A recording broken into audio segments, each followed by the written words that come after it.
So we've got some comments from Elliotte Friedman that we're going to go over in this video, as well as a new narrative about the Vancouver Canucks. Now, I'm going to be honest here.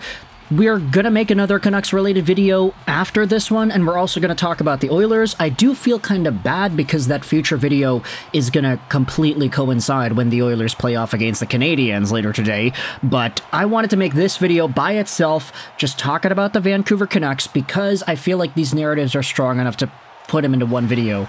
You know, I don't want to clog everything up here. And besides, it's an episodic show, not a long-form one. So what we're doing is we're going over to Elliotte Friedman's most recent appearance on the Donnie and Dolly show and diving into some of the things that he had to say about the Vancouver Canucks. And, in particular, some of the guys at the top of the team who are supposed to be leading the charge. So, let's go out there and give a big shout out once again to Canucks News Summaries on Twitter, because they summarize the latest Donnie and Dolly show, which featured Elliotte Friedman as a guest at 11 a.m. in the morning. Here's the tweet from Canucks News Summaries going over the Friedman interview. Now, I don't want to talk about everything here. There's like a conversation about Ryan Reeves and Tanner Jeannot, and then salary cap stuff. I don't really care, to be honest. Let's go over to the Canucks and read what Friedman has to say there. More has been asked of Lankinen and Silayev than was expected. The Thatcher Demko injury is not linear. Friedman says that the Vancouver Canucks, as a result, are not panicking, but the team does not like how they are playing. Now, on the goaltenders, okay, yeah, makes sense. Nobody was expecting Demko to take this long, and for Lankinen and Silayev, with Silayev being as bad as he was to start out the year, and Lankinen being forced to play as much as he has, the Vancouver Canucks are in a pretty interesting spot when you consider that Lankinen finally, for the first time all season, has dropped back-to-back games in the season. So, who knows if this is going to be more of a trend, if he gets a little bit tired as the games go on. Obviously, you have to hope that the Canucks acknowledge that there is more of a workload on him, but over the next few days, the Canucks are going to be taking some pretty big breaks in between games here, so maybe there's an opportunity for that rest to catch up to him. Friedman also says that he thinks the Canucks will address the defense at some point. A lot of problems can be solved by a lot of people playing better, and he thinks that's the way the Canucks look at it. The question is, though, how long do they wait? Yeah, that's kind of what I wanted to talk about here, too. Friedman uses the words impatient and annoyed to describe the Vancouver Canucks, how this team knows that their players can be playing better, but they just haven't been doing that. And I think the biggest, most damning analyses you can have of this team in that light is to talk about the guy who got benched yesterday. It is none other than J.T. Miller, who, at the time of recording this audio, has 16 points in 17 games. That is on pace for 77 points, which, while it's not actually a bad point production metric, it's definitely a decline from what Miller is used to. 103 points last year, 82 points in 81 games the year before that. Admittedly, that 82-point season came in a season where he was really bad, and he had 99 points the year before that, too. So Miller has been one of the best Vancouver Canucks players the past few years, and he got benched the other night because his play against the Nashville Predators was so subpar. In fact, the penalty kill on the second Steven Stamkos goal seemed to have been the turning point there, because JT Miller was just kind of standing around. He was like pointing, "Oh, Petey, go there, Petey."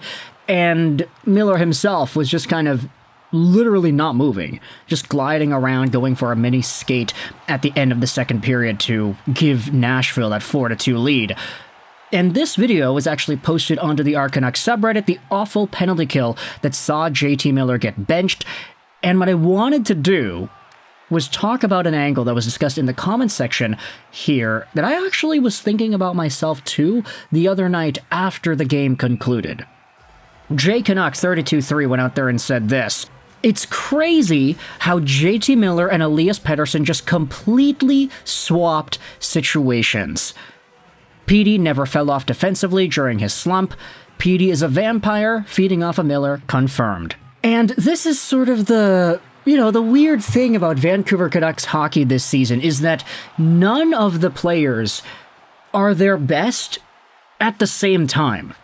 Like, at the beginning of the year, let's set the timeline a little bit further back. At the end of last season, post-All-Star break, into the playoffs, most of the team was playing their best hockey. Elias Lindholm was amazing. Nikita Zadorov was amazing. Quinn Hughes, okay, maybe he wasn't his best, but he was still playing good enough where it's like, yeah, he's definitely still the number one D-man. It's just the expectations, what we know he's capable of. He was maybe slowed down a little bit during the playoff run. JT Miller was still a beast. Brock Besser was scoring goals like crazy. Most people were good. And Elias Pettersson was not. Heading into the start of this season, okay, guess what? Quinn continues playing like the Steph Curry point guard that he could be. JT Miller, while he doesn't look great, is producing points. Thatcher Demko is not playing. Kevin Lankinen is playing out of his mind.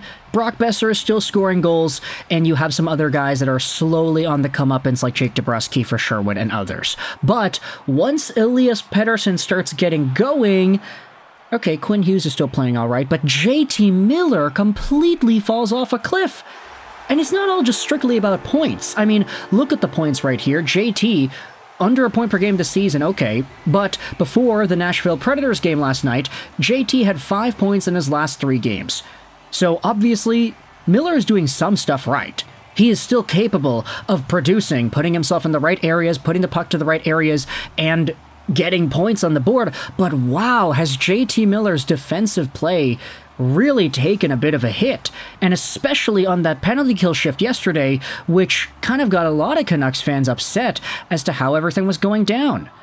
Here's another reply on that same video clip. A lot of people talking about how, oh yeah, Miller is like not playing well defensively, but Pettersson is, right? A reply from Sam goes out there and says this: we're watching the same clip, right? What lane is Elias Pettersson covering?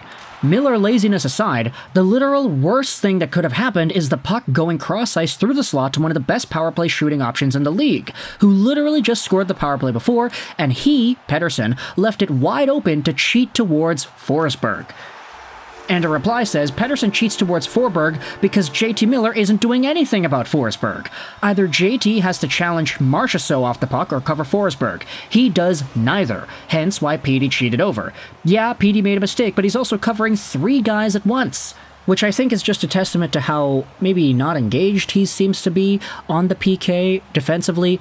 One more thing, though, before we completely end off this video topic, I wanted to read one more reply from Gang Strap Madame on this same Reddit thread. This is just anecdotal evidence. You can take this as you will. You can choose not to believe this, after all. It's the internet. Sometimes people lie about things. But a comment on the same thread said, something I want to mention is that in Langley, on the Friday public signing, JT Miller looked terrible, like super depressed, zero energy. I get that it's a public signing and he can be an emotionless guy at times, but he seemed worse than normal. This was the day after that Islanders game. To then have to play the Saturday-Sunday, I can imagine he could use this break after the Rangers game of 4 days more than anyone. My coworker was just telling me this exact same thing, and he showed me a picture. Miller looked absolutely depressed. Something is up. Apparently he could barely even pretend to care when a kid came up to him. And so that is anecdotal, of course, but just learning what some Canucks fans out there in Langley are seeing when they see JT Miller in public, it kind of gets you thinking, okay, is there something going on here? Is there like an injury? Is there some sort of a mental thing? I mean, I don't know about mental thing, to be honest. I feel like JT Miller has one of the strongest mentals on the team, just based off of how blunt and firm his personality is. But for JT to be playing this poorly, for Rick Tocchet to say that JT is not being affected by any sort of an injury, and for Miller to get benched straight up, yeah, no, this totally circles back to what Friedman was talking about on the Donnie and Dolly show, that the team is frustrated, they're annoyed, they're ticked off with how the Vancouver Canucks are executing because they're just not executing well. Impatient, annoyed, those are the words that Friedman tossed out there for Vancouver. And it's not like they're going to get much help in the next little while here either, because Friedman also spoke about Brock Besser in the same Donnie and Dolly clip, describing the injury as a head and a whiplash thing. It is not a linear injury. The Canucks are just going to have to wait until Besser feels okay. The Canucks are not going to rush anyone back from injury, Friedman says, and he's also been told that when you have that concussion-esque, whiplash-esque sort of thing, you just have to let it play out. Once Besser starts skating, it'll be another week or 2 before he gets back, and he has not started skating.